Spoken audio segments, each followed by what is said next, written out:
So, hello, good evening. It is so nice to be back with you again. And as promised, I have some more on cruising this evening. So, tonight we have a special guest.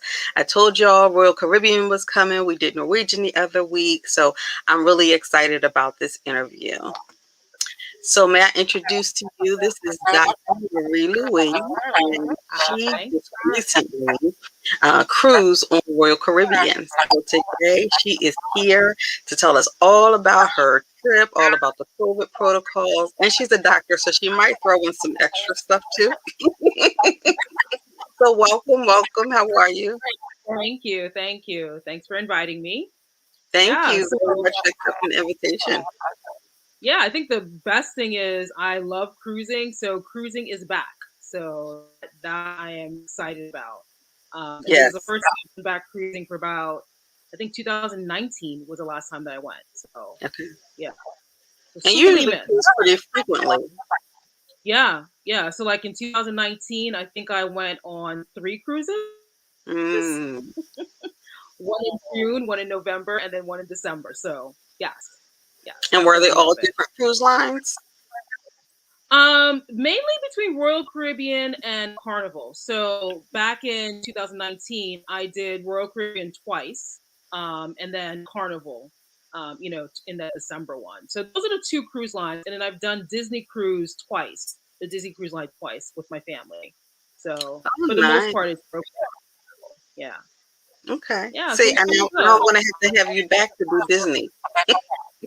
Say, oh my gosh, Disney special. Disney is Mm-hmm. special. I'm sure. You have to be prepared for Disney. Okay. Good But you get your money's experience. worth You have to with be Disney. prepared. Exactly, Okay. exactly, exactly. Yeah. Gotcha. You All know. right. So But tell with us the about yeah, so the crew, going out, we left out of Seattle. It was an Alaskan cruise, Royal Caribbean, and we left like mid-September, like September 10th. And I think the biggest thing for me from the very beginning was what would be the vaccine status of all the guests on board. So from the very beginning, Royal Caribbean had already laid out, through Washington State as well as through Alaska, they said that anyone who was cruising, if they're age of 12 or above, had to be vaccinated. So that was point blank, unless someone had like a medical exemption or something along those lines. okay. So that was one of the things that kind of first made me feel secure. So that was the first layer. And then about a month or so before we departed, they then decided that they wanted to have everyone had to get a test at least 3 days prior to boarding the ship, regardless of vaccine status. So that one threw me off because I was thinking, oh, I'm vaccinated, I can just get on board, I'm good. And they're like, not so fast. You have to get tested as well and show a negative test. Yes. So while I think for me that was one thing I wasn't anticipating, so in the future, I'm more mindful of that in terms of being able to schedule that a little bit more ahead of time and having that already in the works. I had to scramble to find a spot to do it, but that again, it just another layer of security that really made me, really made me feel good, kind of going on board. Okay. So those were the things we had to do before cruising. And then the day before, they made us fill out a health survey online. So Royal Caribbean has an app, so we all had to fill out a health survey just to make sure that yes, you're not having symptoms, you're doing okay, before you got to the port. Once we got to the port, they gave us timed entry, and at that time, so we were all crowded. So I don't know if everyone's ever experienced like when you get to that cruise terminal, it could be packed. Everyone's coming all at one time, depending on Yeah. your flight. And one of the things Royal Caribbean was saying is that no, they're going to do timed entry, and if you came ahead of your slot, what they would do is they have you wait outside. So they Mm, had a separate line for whoever was at their time, and then whoever came in too early, you had to wait outside, not inside the terminal. So once you got inside the terminal itself, it wasn't that crowded. So that was one, another little added layer that was nice. yeah. Um, Once they checked you in and they found out, like you showed your proof of vaccination, proof of, testing status, they actually gave everyone, I kind of bought this, a little purple band.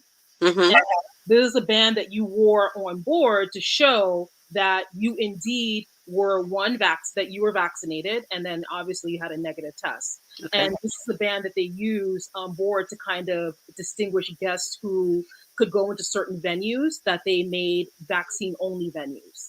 So that was the other little thing that they did. So yeah, so the boarding process was not that bad at all. So definitely smooth, little extra checkpoints, but I don't think that added to the timing. So I did like the boarding process. And Okay. then yeah, once you were on board, everyone had to wear a mask. That Oh, was, that's good. yeah, that was just policy. And I think for the most part, no one really gave a hassle about it. Like they were pretty good. Hmm. Like any one of the crew members, if they saw you without a mask, let's say you came out the dining area and you didn't have it on, they'll just kind of remind you, oh, wear your mask. And people were really good with putting it back on, so Okay. that wasn't a big deal. They tried to So, limit. so can we back up just a little bit? So, the people who were unvaccinated, was that due to an exception that they had? There were some kids. There were some kids on Okay. board. So Okay. those So kids, that was yeah, under they can be okay. exactly. So there would have been ones. I'm assuming would be a group who's not vaccinated. Truth be told, I didn't look into detail as to who wouldn't have been vaccinated, but I'm just thinking from the medical standpoint, it would probably be people who maybe have contraindications. Maybe Okay. they had like an allergy, Hmm. to the vaccine, or they couldn't get it. I'm Okay. assuming those would be the people who probably wouldn't have been vaccinated. But I really didn't look into who else, Okay. right, would fall into that category. But definitely they did make a distinction, Okay. between vaccinated, unvaccinated once you were on board. For certain categories. Okay. That's what they Okay. All right. So now you're on the boat. I'm on the boat. I All made right. it. I made it Yes, on. you made it on. Yes. So your test, you said you had to take a test within how many days? 3? 3 days, 72 3. hours. Okay. Yeah. Gotcha. Okay. Yeah. So that was kind of hard. Like I said, I missed that email. Oh. They sent like maybe a month. I think it was like a month prior. And as I'm like looking through, I was like, oh wait, oh here's an email, right? So I did have to try to scramble to find a place, and they did accept rapid. They did accept the rapid test. That was the other good thing, because Okay. that actually saved me, the fact that they Good. did the rapid test. Okay. All right. So now you're on a boat, Mhm. and what happened? So once you're on the boat, like I said, everyone's wearing a mask. So that was a given throughout. And then what they tried to do was they tried to have people, kind of self-police and limit how many people were on the elevator. So that was one of their first big asks, is that, limit to just 4 people on the elevator at the time, at a time. And then for anyone who's been cruising on a big ship like Royal Caribbean has, like sometimes that's kind of hard. But I think what they also did was the boat wasn't filled to capacity either. So that definitely made it possible to, kind of honor, Right. that 4 people to the elevator at the time. And like I said, people were, it was like the honor system, right? For you to be a Hmm. good citizen. So there are definitely times that, I saw the elevator was crowd, if I saw more than, 4 people, I'm like, you know what, and people did the same, right? If they saw us. So really it was more of that happy to be on board and they were willing to do whatever. So so they did that. But I think the biggest change was the dining. So everyone knows, it's cruises are known for that buffet, right? Hmm. So the biggest change is you're not allowed to serve yourself at all. Everything was served to you. So from even the plates, like you couldn't take your own plate. The plate was handed to you by a staff member. They did the plate and little utensils. And then when you went to each station, they served you. So you did not handle anything. Um, every so often they may have been a station where they had pre-made things in a dish that you could grab and go. So they did have that. But if you needed condiments, to get your coffee, your tea, your juice, all that, they did it for you. So it really did reduce that. And even when you were sitting, they tried to discourage people from walking around. Hmm. And they were very big on coming up to you and asking, what your drink order was, what do you want, things like that. So Okay. they really tried to, they eliminated any type of contact that you would have with any food service item. Okay. That's not, that you weren't that you weren't handling yourself. They really did limit that. So it wasn't as bad. I didn't feel like I was cheating. Like, oh my gosh, I didn't get, the amount of eggs that I wanted. Right. I could still tell, oh no, no, another spoonful or something. So they were very good with that. But that Okay. was definitely by far the biggest dining change Okay. that I did see. Yeah, so Okay. that was good though. And then also within the dining area, they blocked off tables. So not all the tables were open Mhm. for seating. So they would maybe, skip maybe two or three tables in between. So they have some big ones for bigger families and the small ones. But yeah, that was again, I don't think the ship was full to capacity, so they were able to do that. Both Okay. like the main buffet area and then also in the seated dining areas too. They had blocked so it wasn't full, so they Okay. just blocked it off. So that was nice. Okay. So how about the activities on the boat? How did that go? Yeah, activities were pretty good. They still had the entertainment wasn't quite in full effect like it typically expected to be, but still had events. Some of the venues were vaccine only venues, so you had to show the bracelet again to get in. And then the ones that weren't, all they asked is that you wore your mask, for the most part. So they had bumper cars on there. You had to wear your mask. They had a like this it's ripcord. I don't know if anyone's ever done that where you can kind of do like the skydiving type of thing. You wore your mask the whole time that you prepared up until you got to um the actual place itself. Mm, So so they did that. So the activities were definitely there. I don't think they it was kind of limited in terms of you not being able to do it. It was just a matter of wearing your mask when appropriate. So I think that was the biggest ask that they had. And I think that definitely made it. I don't feel that we missed out in that sense, but I still don't think that their entertainment was at full capacity. But I think I got my money's worth, going back. So mhm. so a good experience. Like I said, the lounges were, still had live music in the different lounges depending on what your tastes were. So they still had that. And again, if there was a lounge where there was a mixed group of people, meaning vaccinated, unvaccinated, they would have vaccinated people sit on the lower level and unvaccinated people and everyone else sit on the upper level. So they did have some mixed venues, and they just separated people out that way at the mixed venues. So Okay. yeah, So pretty where good. did you go? So I went to Alaska Awesome. first time, so it was really exciting. So on the original itinerary did have a stop in British Columbia, Canada, but that got eliminated because of unknowns and all that. So Right. basically, we ended up going to Juneau, Skagway, and Sitka. Those were our three stops, and then on after we left Sitka, the last day that we were, I think the day before, so we had 2 days at sea as we were returning. The first day at sea returning, we went through what they call the Dawes Passage, Mhm. Endicott Arm and Dawes Passage, so you could see like some icebergs and all that. So yeah, it was really good. It was really good. You could do once you got there, you could do like whale watching activities. We ended up doing like some more outdoorsy things, like seeing some glaciers. We never went up on a glacier, but we saw that some cultural things, because that's always interesting to me. Just get a little bit of cultural insight to different places that we go. Mhm. Um, we had some cookouts. They have like a salmon bake that we participated in, so that was nice. So again, I think the thing that really stood out to me was when we got there, how many of the tour guides were thanking us for actually coming back and cruising. And you kind of forget about the fact that they make their livelihoods on us traveling, Yep. and one of the young women who was on this scenic train ride that we were doing, she was like kind of announcing things or what have you. And then at the end, she was like, thank you for allowing me to come back to work. Right. Yeah. Because she was out of work for all that time. So I Yeah. think, as you're kind of hesitant, like, should I really do this vacation? Is it a good idea? I think, if anything, I feel good, right? I help someone out. I help the economy.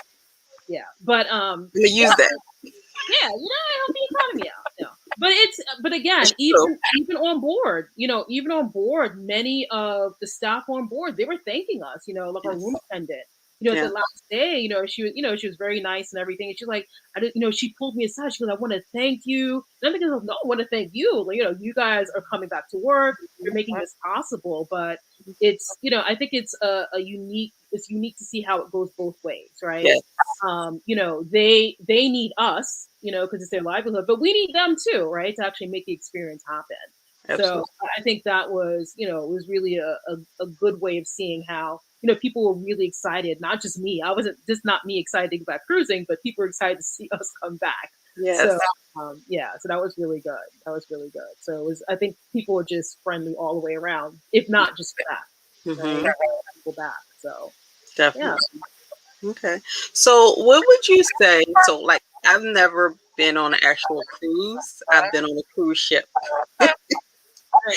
and I was going to go last year, but it was canceled. Right. So, um, what would you say to someone like me who really is not thrilled about being on all of that water? So I would say it's worth a try. Number Okay. one, because I think it's I mean, I think I've done like different resorts, all that, and I think it's definitely value for your money. So if you're looking to, do what do have a vacation that can cater to different age groups, like they definitely cater from like the young to the old and everyone in between.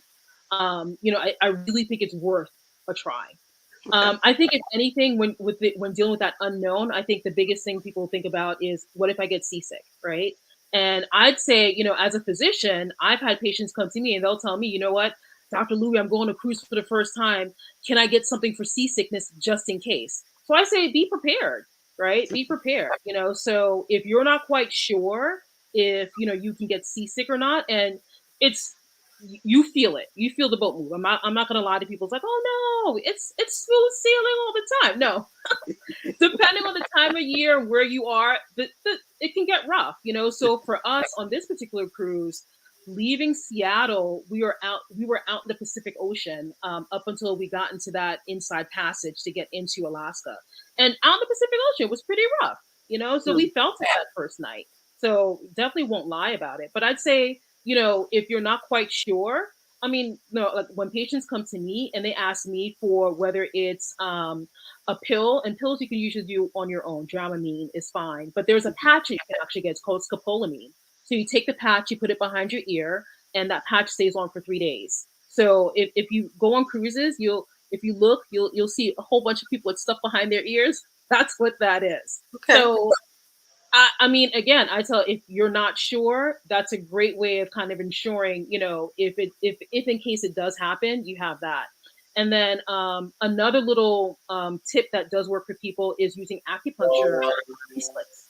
So you'll Mhm. find that there are these bracelets you can wear, and there's an acupuncture point like Wow. right near the wrist that helps with like nausea and seasickness. Hmm.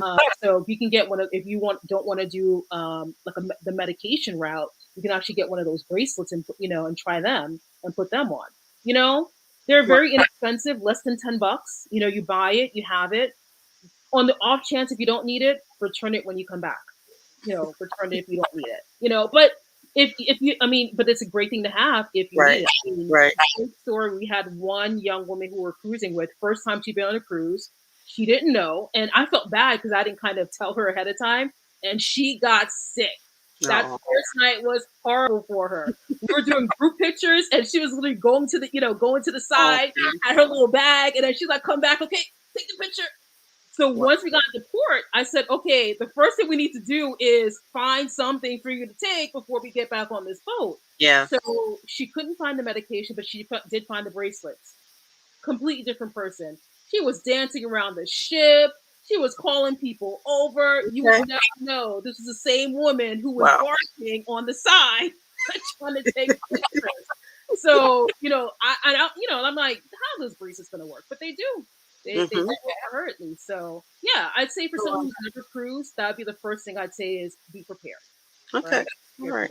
But when it comes to value, entertainment, being able to hit all age groups within a family, I Mm-hmm. think that's a really nice vacation, for a family. Awesome. And you get to see different places. That's the other nice thing too. Right. You're not just in one place the whole time. Mm-hmm. So the trade off is you don't stay that long, but Mm-hmm. you know, you kind of balance that out. So Okay. yeah, definitely worth trying. Okay. So, from a health perspective, what say you about traveling? Say it again.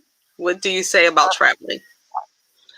Traveling, I always say being aware. So I think what happens is, when we go on vacation, we're like, we're on vacation, we can do whatever. It's like, no, you're on vacation, but germs are still there. don't don't just throw all caution to the wind. And I think that's one of the things the cruise industry learned, pretty even before COVID, Yeah. was a whole thing of washing your hands, hand hygiene. That goes such a long way. Where I would say even on the cruise, like I said, even before COVID, washing your hands before you eat, that was always a big thing for them because they would always have like other viruses, right? Like the big one is norovirus, and that actually has like the stuff like a big intestinal infection. So they're really big on Royal Caribbean does a little bit different. They'll have like a hand washing station that you go through. So if you go to the like the main buffet area before you go in, they corral you into this hand washing station. Carnival has a little bit different where these little individual things where you put your hand in and it kind of washes and dries it. Whatever way they do it, that's the number one thing is when you're vacationing, still be mindful of those things, right? Don't throw, all caution to the wind just because you're away.